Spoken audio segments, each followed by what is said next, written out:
Neke atu I te whā te kaumārima tāngata kua whakaruru hautia e ngā ratonga āwhina I roto I te rohe o whanganui I enei wiki tata nei. He tohu o te piki haeretanga o te rahi o te hunga kāinga kore o te rohe.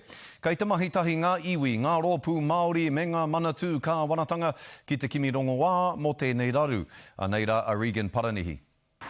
He āhuru mō wai hou mo te hunga kāinga kore ki Whanganui. Working with our people on the street, we want to reimagine, how their lives are and give them the best, access to proper shelter and to proper well-being and things like that. Kua iwa tau ia e noho tiriti ana.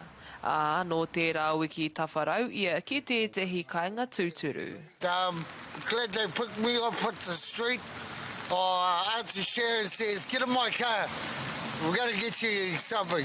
So they got me this caravan. Ko tā bālau, he kaupapa tēnei ka manaaki I te pani te pauaru me te rawa kore, mo te rua te kaumawha haura I ara. What we have on site is a wraparound service, including tūpoho iwi services, Te Oranganui. We have the Wanganui DHB come down and do vaccinations down here with our homeless.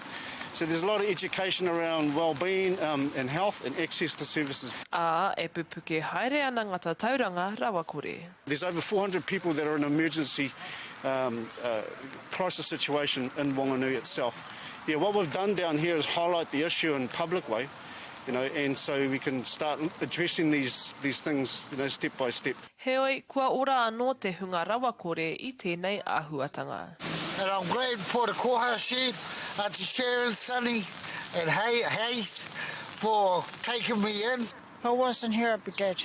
E hānea ana te noho o te hunga rawa kore me te mōhi o he rautaki kei tua mā rātou I a tātou e koke ana I ngā tau mahatanga o tēnei mate uruta. Regan Paranihi, Te Karere.